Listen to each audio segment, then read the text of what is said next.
If we knew more about our sleep, what would we do differently? Would we go to bed at a consistent time or take steps to reduce interruptions to our sleep?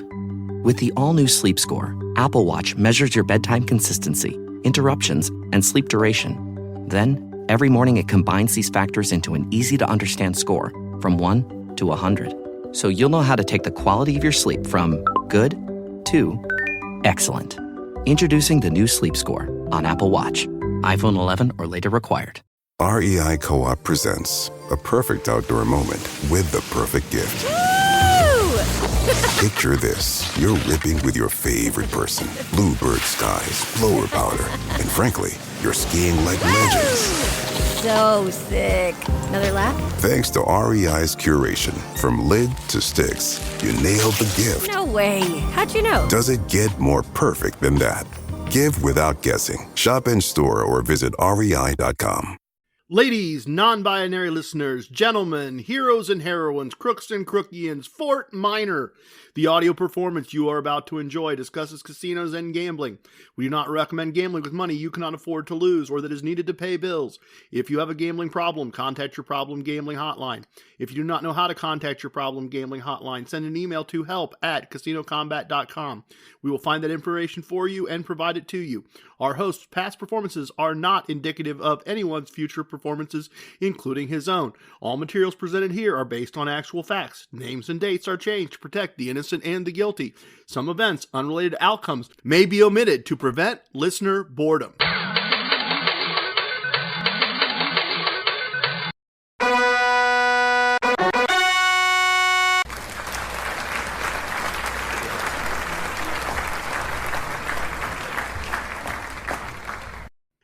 It's me, it's TRG. I don't need to see my name up in lights. I just want to be heard when I turn on the mic. This is 10% luck, 50% skill, 20% concentrated power of will, 5% pleasure, 15% pain, and 100% reason to remember the name, The Ramblin Gambler. Welcome to episode 127 of our Casino Combat podcast. I took some liberties with the lyrics there, and apologies to Fort Minor. But those rewrites make a lot of sense to me. They really speak to me. There is a little bit luck involved in what I do. And we've talked before about the nature of luck and the kinds of luck. And some of that luck is created, not random. And it is 50% skill. And trust me when I tell you, it is 20% concentrated power of will. And that goes to mindset, and we are going to talk about mindset today. It is 5% pleasure, and we should enjoy that when it happens. And it is 15% pain. It is not always easy. It takes a little bit of professionalism to put up with the pain of stupidity. And we're going to talk about that today in episode 127 of our Casino Combat podcast. If this is your next time joining me, thank you. If this is your first time, welcome to the Casino Combat Galaxy, a little corner of the internet where we dare to claim that you can beat the game of casino gambling. Our ongoing mission is to explore all the ways that this fascinating game can be beaten. And notice there that I did not say beat craps. I did not say beat slots. I did not say beat blackjack or baccarat. I said beat the game of casino gambling. In addition to this podcast, we also have a website, casinocombat.com. Don't forget, spell combat with a K. Very important. It is much cheaper to do everything if we do it that way, and therefore we do. And on that website, we have materials available for download that will help you if you are also on a quest to win the game of casino gambling. We have a YouTube channel where there is a playlist called Boot Camp. Again, camp spelled with a K. That playlist covers the core concepts of casino combat in a series of short lessons. Takes less than 90 minutes to listen to the whole thing. There is also a playlist called, very cleverly here, and no K's involved, but very cleverly called TRG Wagering Strategies. And in that playlist, I have videos where I demonstrate my wagering system using real chips and real hands of blackjack. That said, while blackjack is the easiest game to beat because of the house's very, very small advantage, everything we talk about here is applicable to baccarat. It is applicable to craps. We also have an ebook available in the Fred section of the website called Slot Tactics that explains how we play slot machines to achieve a cash profit most months. So, if you are new, that is what you have wandered into. And as I said, welcome. We hope you will stick around and be part of our squad. As far as squad news goes, you may have noticed that there are some additional commercials in our episodes recently. Our distribution team offered us a new monetization model with commercials placed automatically by the service instead of T-Rex picking a spot for a commercial when he publishes an episode. We decided to try it. We decided to try this new model, and we were just surprised that the distribution model inserted multiple commercials based on runtime. And we were placing one or at most two commercials just kind of in the middle of everything. We did some surveys of the squad online, and the general response was, go for it. Do what's best for the podcast. So we remonetized the entire portfolio. I hope the additional commercials are not a negative for anyone. I really, really do. But this is a big change on our end. In the first year of the podcast and into the second year, I funded the podcast out of pocket. By the end of year 2, the podcast for the most part funded itself. Between a number of you who are willing to go to anchor.fm/casino combat and make a donation by clicking on the support button, and the commercials in each episode, I was able to cover the cost of the website, the cost of the domain names, the email hosting, and pay the taxes on the small amount of income. I haven't been taking money out of this particularly.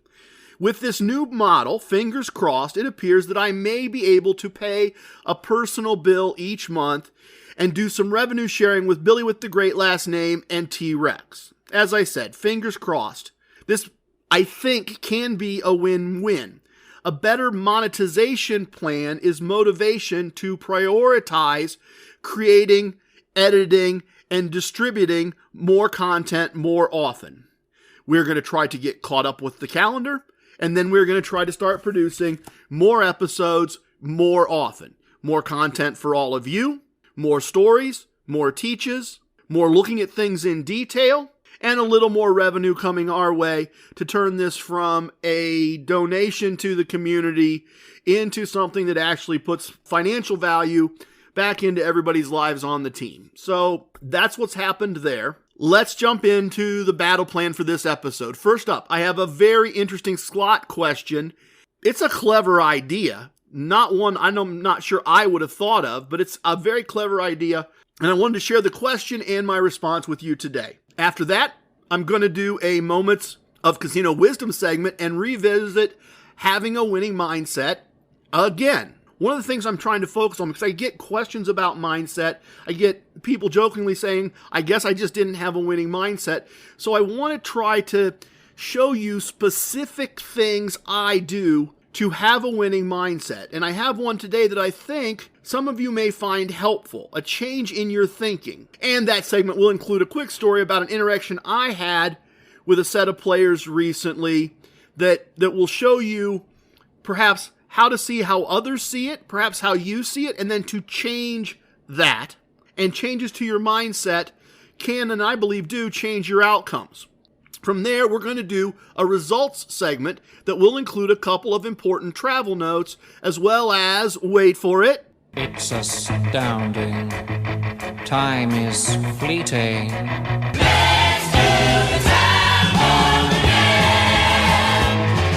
yes, we're going to do the time warp and move the Casino Combat timeline forward with the results of the month of December. Finally, we will finish up in the virtual VIP lounge with some sips and a story about TRG and Little Red Running Suit. A story that will illustrate everything we don't want to be as players in a casino. There you go. Fairly simple, fairly straightforward. Let's get started with questions my sons ask. What?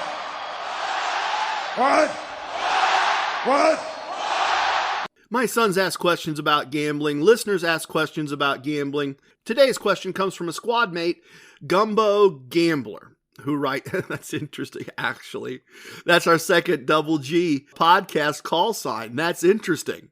It'd be interesting to get Gumbo Gambler and Gator Gambler together in the same place. It really just hit me. Sorry, I'm sideways on that. Anyway, G squared squared.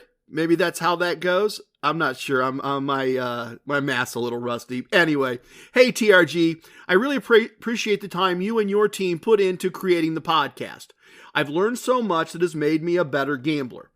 I've noticed a feature recently on certain slot machines that I have a question about.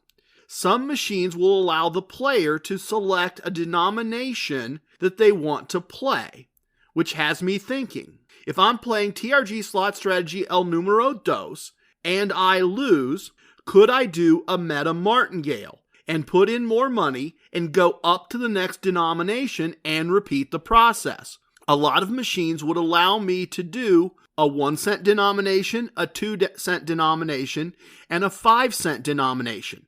I think that might work. What do you think? Thank you again, Gumbo Gambler. All right, well, way to go, G squared. Very interesting idea. Very interesting observation. Just to quickly expand on this a bit, for those of you who might not have downloaded and read the Slot Tactics ebook yet, this free Slot Tactics ebook yet, which you can do at casinocombat.com in the Fred section, the idea here is to put $100 into a slot machine and play using TRG slot strategy El Numero Dos.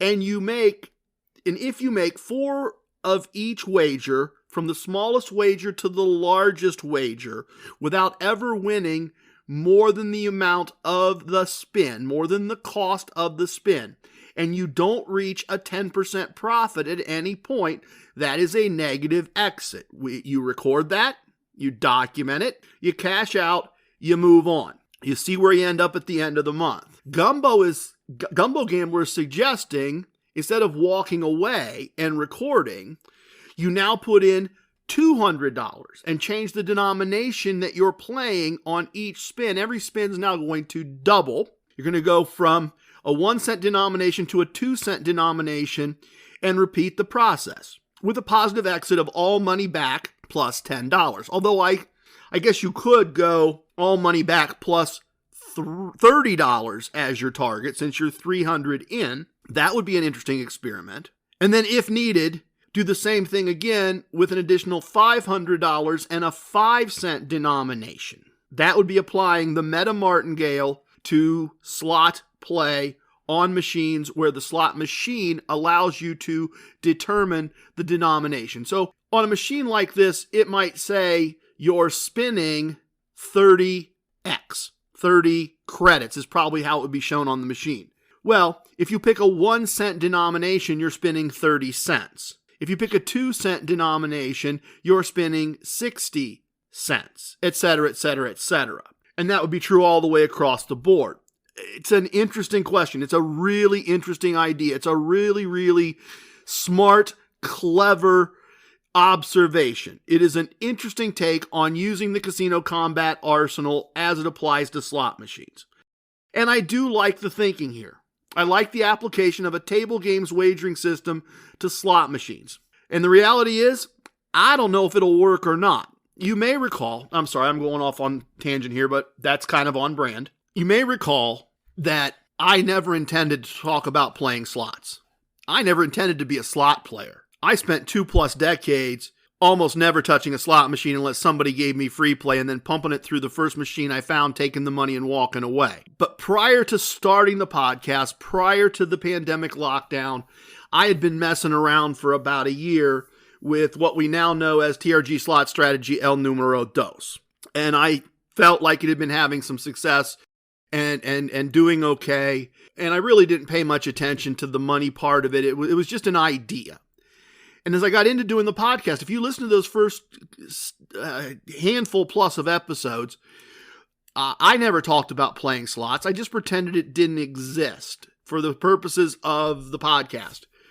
And as I documented things more carefully to be more transparent with all of you, I reached the conclusion that I had to share it with you, because otherwise I was not being transparent. There were pluses and minuses that I was just ignoring for the sake of simplicity, and that I had to put it out there to you. I had to talk about it a little bit. I had to document it because it was doing well for us.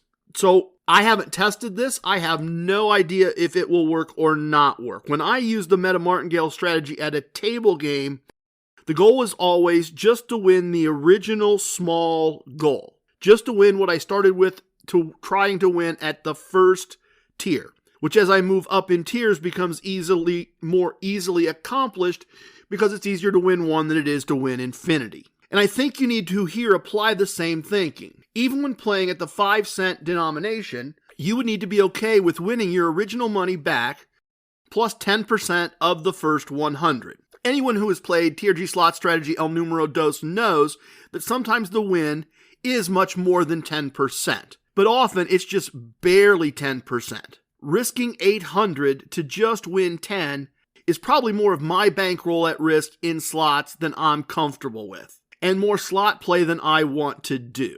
If I was going to actually try this and explore this, my slot play generally just comes out of the blackjack bankroll, and it's just a little part of the process. And every once in a while, we don't hit 10% of what we put in the machine. We hit 3, 4, 5, 700% of what we put in the machine. And then that's money that just feeds back into the bankroll and gets recorded. I would have to do this, I guess I would have to create another at least $2,400 bankroll and really try it and really play it. I'll think about it. I'm not so sure about that for me, but I love the idea. I can see how it works. I love the thinking. I love the paying attention to the little details. And boy, if you hit something a bit decent at that 5-cent denomination, the payout could be really big. And that could also be where the trap is. Keep in mind one other aspect of this. When playing those larger denominations, it's going to be much more likely that you hit a win greater than $1,200. And unlike on a blackjack table, that is a hand pay, and taxes are going to be withheld, which means that the taxes may eliminate the actual profit and leave you with a positive exit that walks you away from the machine with less money than you put in. It is an on-paper positive exit, but if it's greater than $1,200, you're going to have less money and you're going to have built a tax obligation. So if you are going to try this, keep that in mind. Keep in mind that that is a piece of this puzzle that most of the time I don't have to worry about. We'll see an exception to that later, but most of the time I don't have to worry about that. As I said, it's an interesting idea. I'd love to hear about the results over multiple tries. If you decide to give it a try, Gumbo Gambler, keep me updated. If it's something you decide to experiment with, we would all love to hear your results. All right, the next segment is a moment of casino wisdom.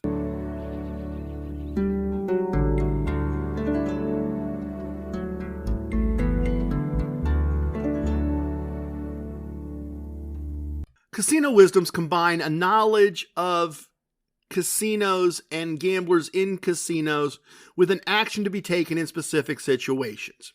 One of the most important casino wisdoms, in my never so humble opinion, is casino wisdom number 42. Have a winning mindset or don't gamble. But what is a winning mindset, and how do we get it, and how do we keep it? I've been trying to actively look for techniques and ideas and points of view to share with you to help you do exactly that.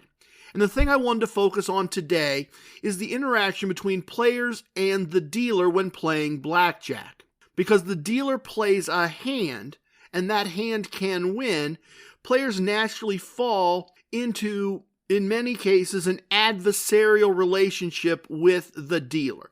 They fall into a mindset of playing against the dealer.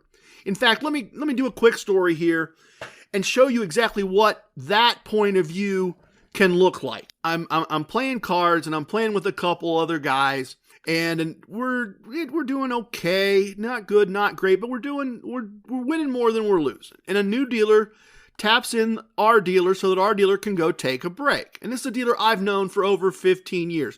I knew this dealer when we were both players at Casino One. Knew her and knew her sisters. And eventually her and her sisters became dealers. And eventually when my local casino opened, they got a job in my city at my local casino. So I have known this person for a very, very long time. Great dealer, very professional, very good at her job. And so the two gentlemen to my right lose the very first hand with this dealer, the next hand, and immediately start giving her a hard time, saying, see, you come back from break and I start losing. They're blaming her. They're blaming the dealer. The dealer beat them. They lose the next hand, and again they're blaming her. The following hand, the first player stands on a hard 15 against a dealer's 9-card showing. The dealer checks with him to confirm he in fact wants to not take a card. He indicates that's correct. That's an incorrect basic strategy play. That's why she checked with him. That is not the play you would make to minimize the house's advantage over you when playing this hand. The next player doubles his 8 against the 9 showing. Again, not correct basic strategy, and again, the dealer double checks to confirm that she's understood correctly and that the player understands this is a risky choice. The player gets a 3 for a total of 11, and play continues. I have a pair of 10s, I stand. The dealer has a 2 under the 9 and draws a 10 for 21. A 10 that would have given player 2 21 had he played basic strategy correctly. Immediately, both players begin loudly blaming the dealer. We can't win against you. Notice the word against there. I'm going to come back to that. Or the one that really, this is the one that ended it for me. You suck as a dealer. Where's the pit boss? We want a dealer change. And several other comments of that type. And as I said, it was the you suck as a dealer that was my limit. I looked right at both of them and I said, enough. And I pointed at the first guy. And I said, you made a poor play, and she tried to protect you, and you refused to listen. You should have had an 18, but you didn't want to listen to good advice. And I pointed to the next guy, and I said, and you. If you hadn't played wrong, you would have had a 10 and had 18 as well, or 21 if he insisted on being stupid. A double there makes no sense. She knew it. And again, she tried to help you. She is a great dealer and went above and beyond to help you. I'm not going to sit here and tolerate you berating her for your ignorance. And with that, I pushed my chips in to color up, and she quietly said, under her breath, thank you, TRG, thank you. The pit boss looked at my chips and said, is everything okay? That doesn't look like your normal ending point. And I said, yeah, it's fine. I'm going to take a break. I'm going to go find another table. I find the company here unpleasant. Now, I probably said more there than I should. I try my best to always be polite and professional. And I try to let a lot of things go and say, not my monkeys, not my zoo, and just keep myself separate from it. I try to really feel no emotions other than gratitude and positive emotions when I win. But some people just push my buttons a little too hard.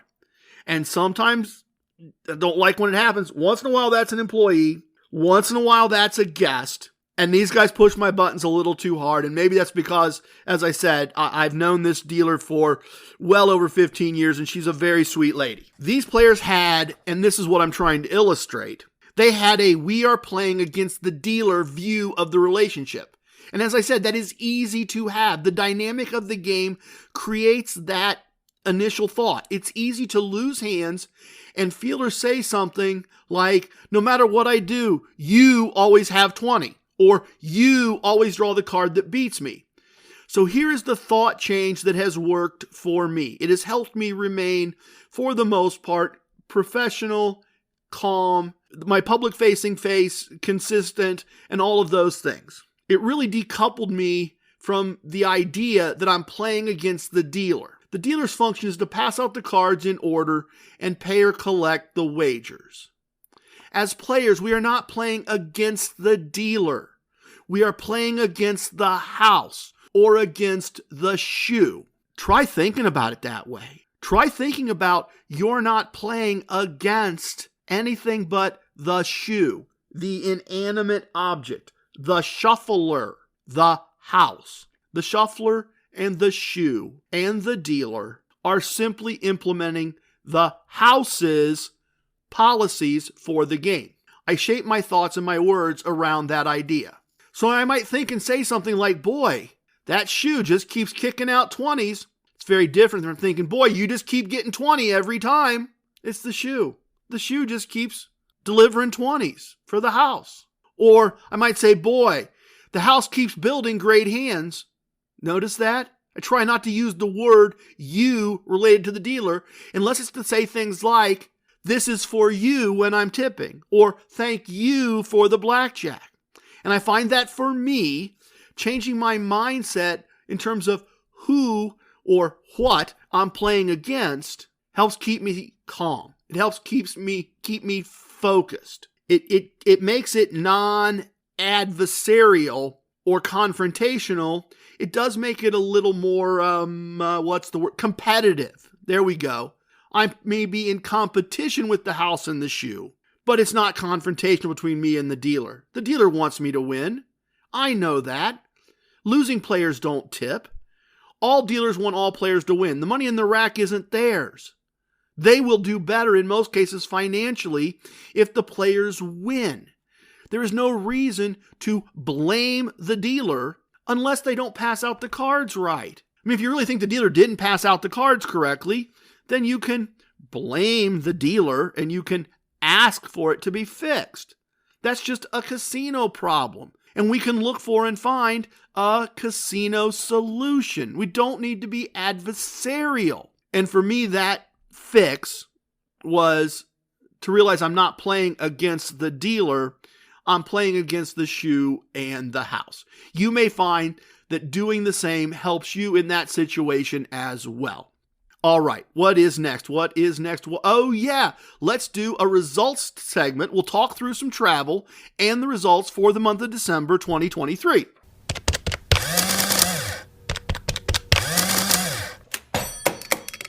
All right, so December was a really interesting month because getting back from the cruise, Mrs. TRG kind of said, we're getting ready for the holidays. We've got 2 daughter-in-laws that are getting ready to deliver babies, and we've been running. Boy, we've had an amazing year in that regard, haven't we? Couple trips to Vegas, a nice long trip to Atlantic City, couple chartered flights into Atlantic City on 2 different points in September, 2 different cruises. We've had a wonderful year, but it's just time to kind of shut it down and stick close to home. And for the most part, that's what we did. However, because ABC, one of our wisdoms, ABC, always be casinoing, we did do some travel with a purpose. And one of the things I did was I took the drive 2.5 hours west and north to a wonderful MGM property because we were just a couple thousand points away from gold. And that's the 3rd tier in the MGM reward system. And the most important part, gold has 2 major, in my mind, major perks. The first is that you don't pay any resort fees on your hotel stays. And so that turns comped rooms into free rooms just for reaching gold. And then the other perk is it gets you into the VIP lounge at Borgata. It gets you into Amphora, and that's just a tremendous value. If you're in Atlantic City at all, that's a tremendous benefit to have. So I didn't want to, I think it's 75,000 points, and I didn't want to be at 73,200 points and not finish it off. Particularly not finish it off when there's a full-service MGM property, hotel, restaurants, the whole bit, just not that far away. So I made the drive over there. Got a wonderful comped room. I actually got comped a 1-bedroom, 1.5 bath executive corner room as my standard comp. It was a tremendously beautiful room. Spent the evening playing blackjack over there. Had a wonderful time. Honestly, basically played even for the trip. For that 24 hours. It basically came home with what I left with, plus the points to get to gold for next year. So perfectly happy with that. And I did my normal gambling locally, and we're going to talk about those results in a minute. But I did want to share these travel pieces. I did want to share these other logistical pieces and some things going on. And the other thing that we did was the Caesars properties between Christmas and New Year's to drive traffic were, for the most part, all running some type of tier modifier, like the 26th, 27th, 28th kind of thing. So the Caesars property 5.5 hours south and west of our home. The property where in the first year of the podcast, we celebrated 4th of July. The property that incorrectly, unfairly accused me of threatening another player or a dealer and gave me a 24-hour ban, was having 7 times tier credits. And I had, to my surprise, on our last pass through Atlantic City, not just gotten to Diamond, but gotten very close to Diamond Plus with Caesars. Now, in hindsight, from the point of view of early January, this is going to end up being unimportant. But at the time, our thought was, 1, we've got some family down that way, run down between the holidays, do some more family time, and then take a little couples time at a resort we really like, that we really enjoy, and get the last points to get to Diamond Plus. Easy to do at 7 times tier credits, because if you get to Diamond Plus, then when you're in Atlantic City, you get into the Diamond Lounge without using free, tax-free imaginary money to pay your way in. And so that seemed like a really good value. In the Caesars system, there is Diamond, and at Diamond you get no resort fees. So I always prioritize that, or have traditionally prioritized that. We may adjust that in next year now.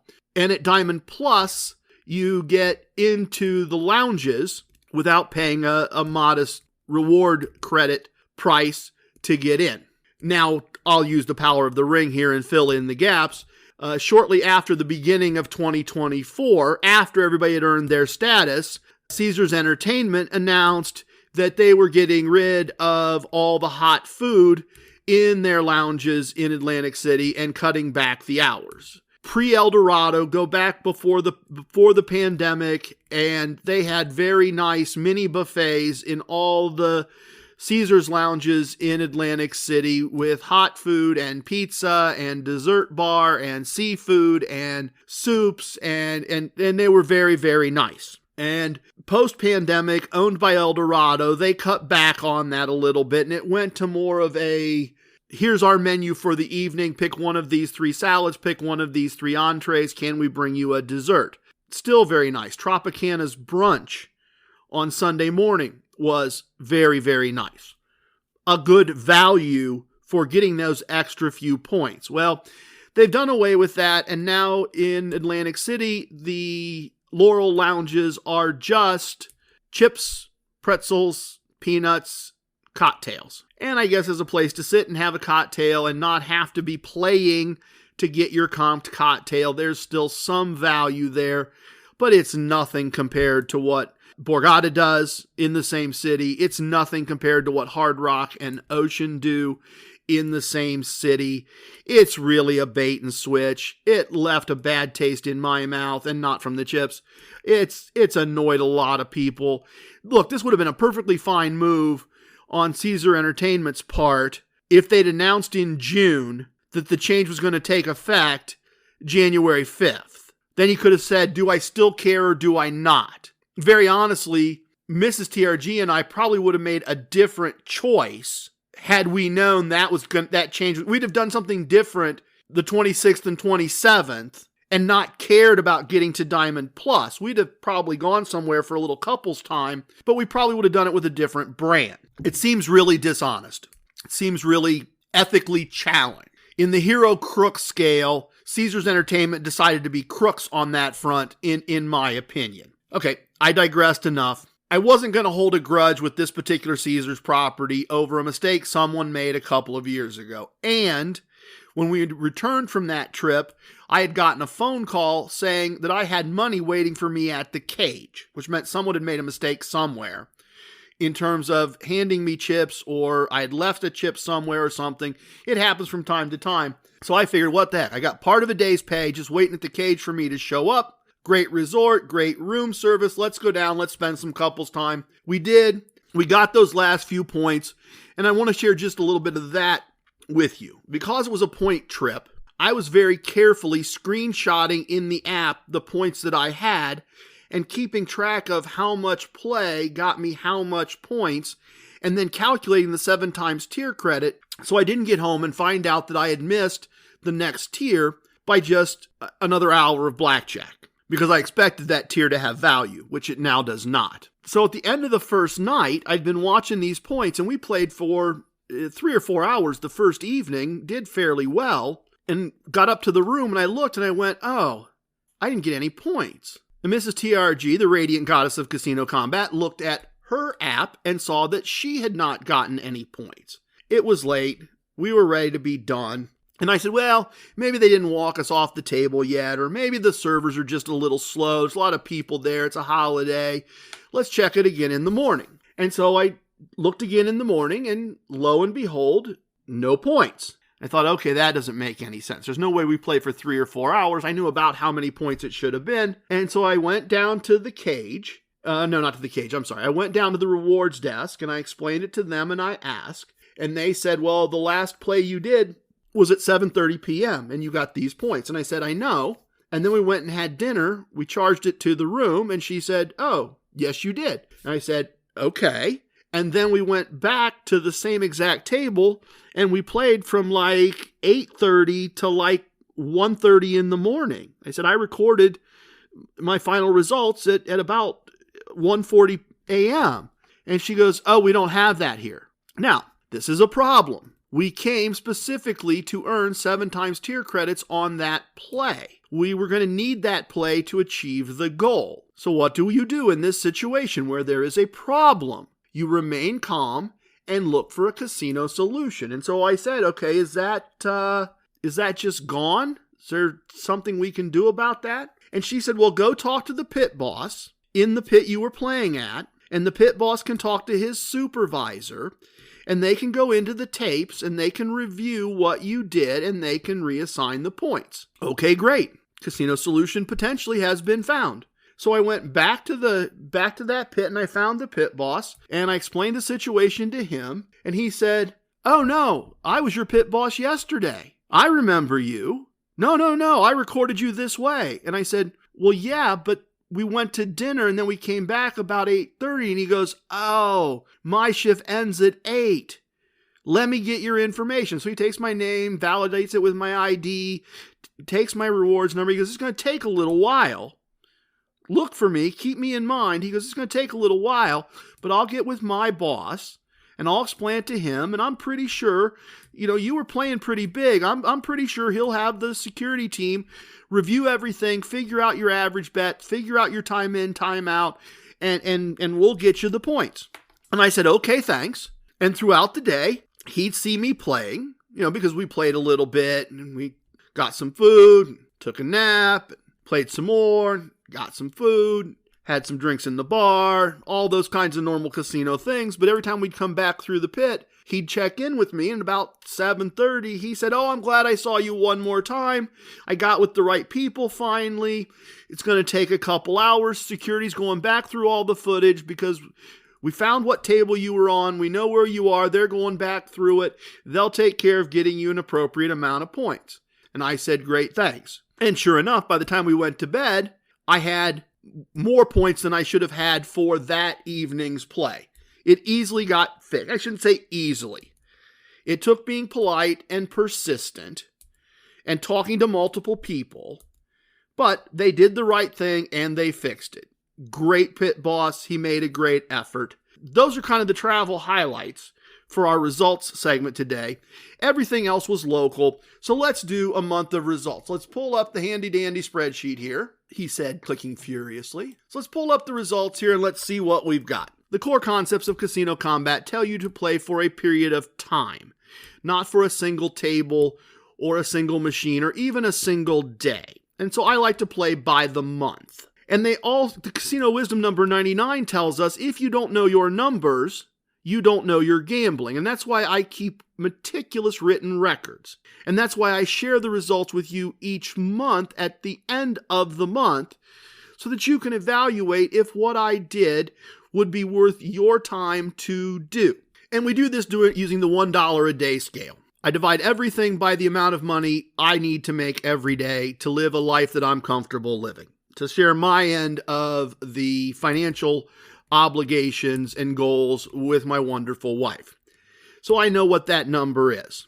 And I divide all of everything, all the comps, all the free play, all this, everything gets divided by that number. So it's as if I earned $1 a day. So whatever you earn a day, multiply it by this number. If I tell you 1.5 and you make $5 million a day, multiply 5 million times 1.5, and that's how much in your life you would have added in value to your life. And by the way, if you owe $5 million a day and you're a regular listener to this podcast, you owe me a tip. You really do. If you're making $5 million a day, spare some money for your friendly neighborhood podcaster here. Go to anchor.fm/casino combat, click on support, help us out a little bit. And conversely, if you make $5 a day, multiply $5 times 1 point whatever I said, and there you go, that's the number. So that's the way we do these results every month. So here we go. Playing table games of all types. And I primarily play blackjack and I play a little craps. Every once in a while, I'll wander into a baccarat table or this or that, but not enough to track those specific. I record the details, but I don't break them out separately because they're few and far between, or a Spanish 21 table or something of that nature. Playing table games. I earned $15.91 on the dollar a day scale. Really solid table game output there. No reason to be unhappy about that at all. I played 57 blackjack tables. Check out this ratio. 42 winning tables, 15 losing tables. Solid blackjack win. In fact, I won $19.52 on the dollar a day scale playing blackjack. I've also been playing craps. Been playing craps to learn how to throw the dice without having a practice table or a practice rig. I know that I am paying to practice my dice throwing techniques, and I'm okay with that. But that's what this is. I played 18 craps tables, 8 of them winning, 10 of them losing. I lost $3.28 on the $1 a day scale to practice throwing dice on a real table. We played 52 slot machines, 27 of them winning, 25 of them losing. Hold on to your hats. Playing slots using TRG slot strategy El Numero Dos, we won $3.47. I'm going to come back to that in a minute. There is some additional disclosures that need to be made there.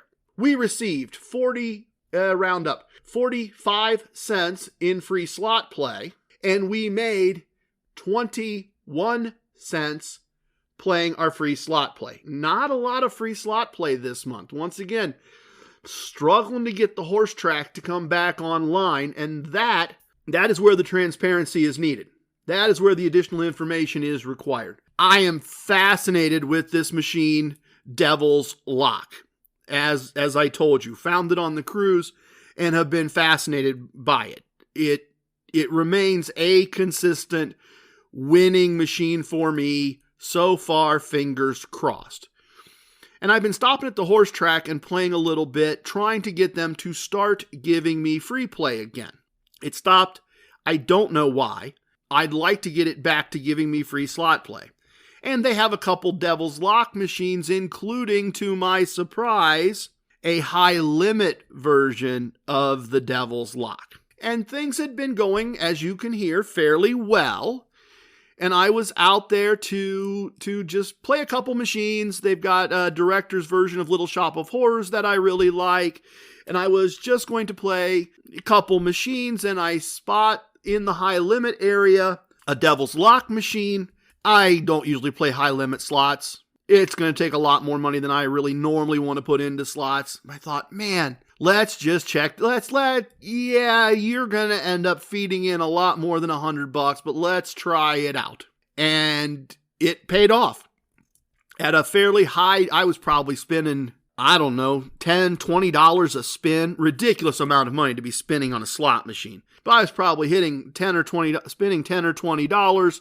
I got bonus spins. I ended up getting my first ever hand pay. It was 6 days pay, something like that it paid out. I mean, minus all the money I had already fed in. But first ever hand pay, first ever have taxes taken out. So that's a big, big, big chunk of the money won on slots. It is all from that one machine. So little atypical for the month here. Solid profit from slot play, but instead of it being losing some in cash and then winning it back on the free slot play, it's the other way around. Nice win. Continue to find that machine very, very beatable with TRG slot strategy El Numero Dos. So where does that put us? That puts us with a gambling profit or loss with a profit of $19.59 for the month. Solid winning month. And because we dialed back on almost all the other stuff, expenses were only $1.55. So expenses very, very low. Expenses very, very low. Gives us a profit or loss after expenses of $18.04. We received $3.22 in comps. We had no match bets. We had $1.32 in free bets. We had 57 cents in gifts. Very, very profitable month. Not a whole lot more to be said here. Very comfortable, obviously, with all of it. This was kind of a put your head down and work month. This also shows what can be done if you're doing a little less casino lifestyle and a little more just shut up, pay attention, and play. Total value into our lives from gambling in this very, very nice winning casino combat month of $23.30 of value into our lives from using the casino combat arsenal and just working, just going and doing the work that needed to be done. Great month. Thoroughly enjoyed it. Always happy to have a good solid profit. Kind of due for one of those. Really happy with this. I can't wait to tell you the story of TRG and Little Red Running Suit. It's a perfect illustration of the person not to be in the casino. I think there are some things to be learned here. And we are going to do that next in a virtual VIP lounge segment. A little bit of the bubbly. Welcome to the most must-listen-to segment in casino podcasting, the virtual VIP lounge. Our lounge is open, and we have the best virtual everything virtually all the time. Best virtual food and drink served in any virtual VIP lounge anywhere on the interwebs, guaranteed or your money back. As always, if you can, pour yourself something. Join me in our virtual VIP lounge. VIP lounges are a great place to swap stories with friends. Nakatomi Tony recently sent me a bottle of Crown Apple, and I have a small pour going here today. I'm telling you, just one ice cube, and you have an adult juice box with a kick. So here's the tale of TRG and Little Red Running Suit. I'm playing blackjack with two other gentlemen who are good, solid players. Things start rough, but then turn around and really start going our way. A small young man, trying and failing to grow a beard, approaches the table wearing only a red running or jogging suit while it is -5 degrees outside. And he watches us win while standing behind us, and then win a huge hand where I have a blackjack and the other two players both have large bets doubled or split and doubled. And the dealer sees him hovering and says, "Yeah, finally, this table's finally working great with just 3 players." A clear hint to Little Red, who of course misses it and sits right down and buys in with 4 table minimum bets. He's got 4 bets in front of him. And I don't think that's enough to succeed. And he compounds things by making a 2-unit bet on blackjack and a 1-unit bet on a side bet. And he is, as Gabriel would say, a chirper. Talk the entire time. And negative talk the whole time. Yakka. He loses both bets and blames the dealer. Sits out 2 hands, then makes a 1-unit blackjack bet and loses. The other 2 players and the dealer are now clearly annoyed with this guy because the flow of the cards has been messed up. We're not winning the way we had been winning right before he sat down. And he continues with the negative talk and the complaints, and he's not playing. Just a real downer. Just exactly not the person we wanted at our table at that moment. So out comes another bill, and 4 more units are purchased. And it all goes on the blackjack bet at one time. While he says, "Gotta get my money back. Gotta get it back. Gotta get my money." He loses, smacks the table hard enough to rattle everybody's chips, stands up, walks away, and then turns and says, "Save my spot." He goes to the ATM and returns several hands later with enough money for 4 more bets. And he continues to complain about losing. Again, he goes with the 2 units on the blackjack bet, 1 unit on the side bet. wins the blackjack bet, sits out several hands, all while yakking and complaining and chirping, and then piles all his chips on the blackjack bet and loses. He sits and fumes for a bit while we play and yaks and criticizes and blames the dealer and then again says, hold my spot. He goes to the ATM again and returns again with enough for 4 bets. Gotta win my money back.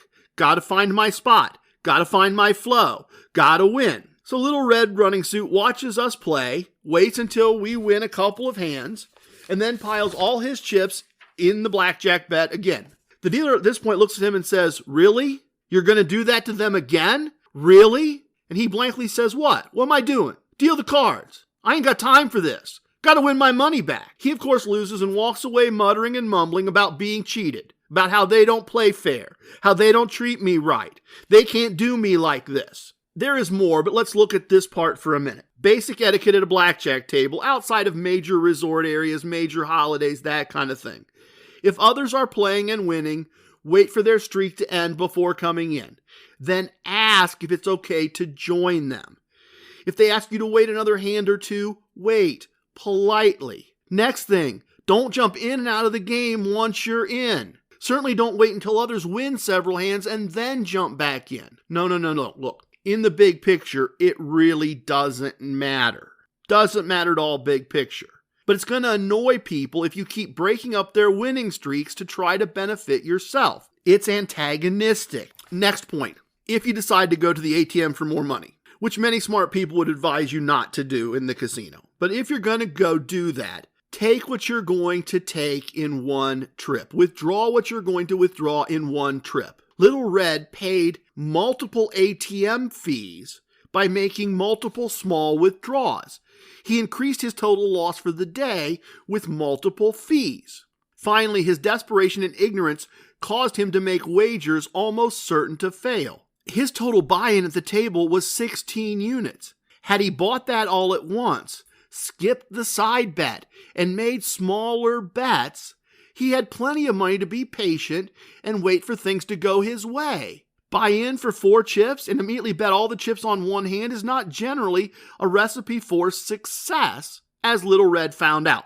But as I said, there's more. Later in my visit, I'm at the craps table with Gabriel. The shooter has a solid roll going. Bets are being pressed up, people are winning, everybody's happy. Little Red comes up after the dice have been passed to the shooter, digs through wrinkled, rumpled bills to find enough money for 1 bet, and drops it on the table and wants chips. Again, no knowledge of etiquette.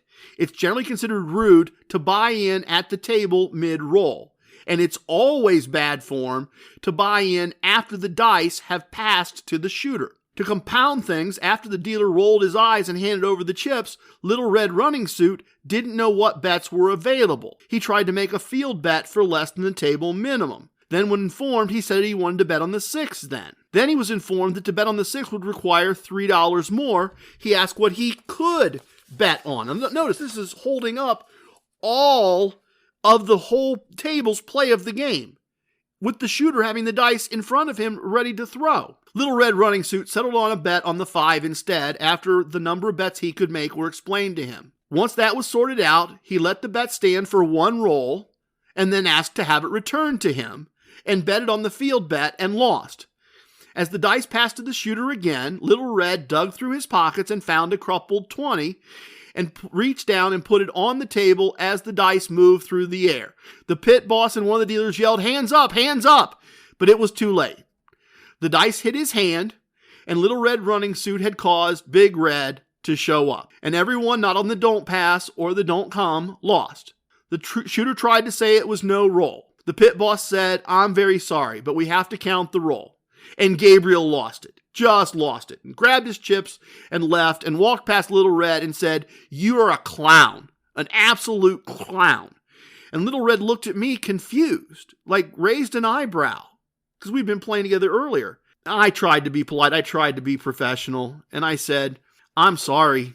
He's not wrong. You have screwed up every table I've seen you at today. You have annoyed everyone around you, employees and customers alike. You don't seem to know what you are doing.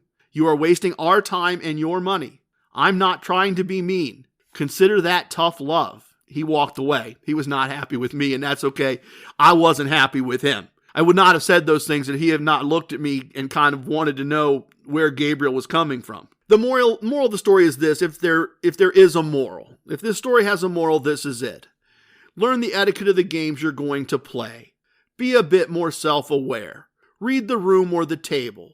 Be aware of how others are reacting. If you're getting lots of frowns and angry stares, maybe you are misunderstanding something. Please tip your waitresses, tip your bartenders, tip your dealers. If you have a host, tip your host. Remember your wisdoms. Don't tip away your wins. I have spoken. Everything you heard here is true from a certain point of view. In 10 years, we may find out I was wrong about all of this. It's time for leaving, and I hope you understand I was born a ramblin' man. Love it, hate it, it don't matter. Please share with your family and friends. Goodbye, everyone. Thank you for listening. Thank you so much for the gift of your time. The best part of the podcast is next. Hi, I'm here to pick up my son Milo. There's no Milo here. Who picked up my son from school? Streaming only on Peacock. I'm gonna need the name of everyone that could have a connection. You don't understand. It was just the 5 of us. So this was all planned. What are you gonna do? I will do whatever it takes to get my son back. I honestly didn't see this coming. These nice people killing each other. All Her Fault. A new series streaming now only on Peacock. Did you know that parents rank teaching financial literacy as the toughest life skill? That's where Greenlight comes in, the debit card and money app made for families. With Greenlight, you can send money quickly, set up chores, automate allowance, and track spending with real-time notifications. Kids learn how to earn, save, and spend responsibly, while parents have peace of mind knowing smart money habits are being built. Try Greenlight risk-free today at greenlight.com/Spotify.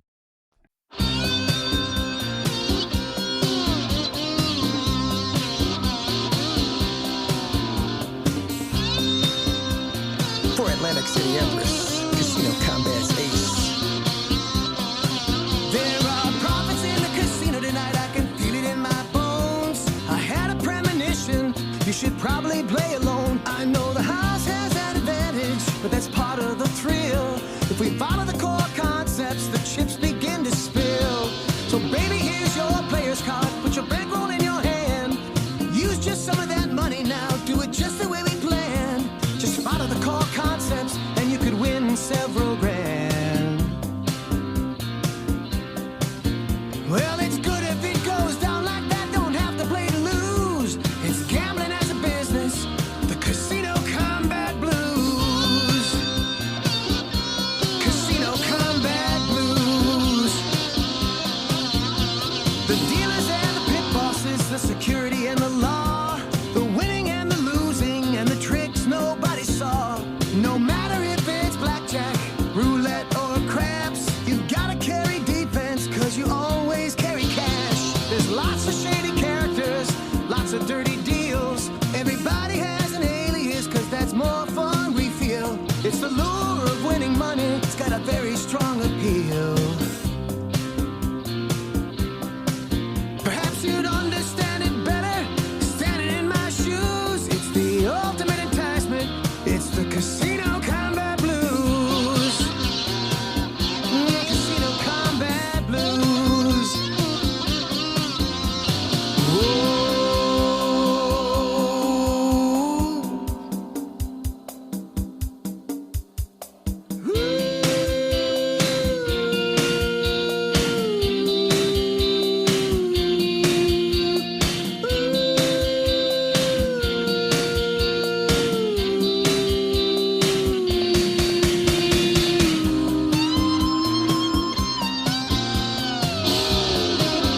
Hey, Ryan Reynolds here from Mint Mobile. Now, I don't know if you've heard, but Mint's premium wireless is $15 a month. But I'd like to offer one other perk. We have no stores. That means no small talk. Crazy weather we're having. No, it's not. It's just weather. It is an introvert's dream. Give it a try at mintmobile.com/switch. Upfront payment of $45 for 3-month plan. $15 per month equivalent required. New customer offer first 3 months only. Then full price plan options available. Taxes and fees extra. See mintmobile.com.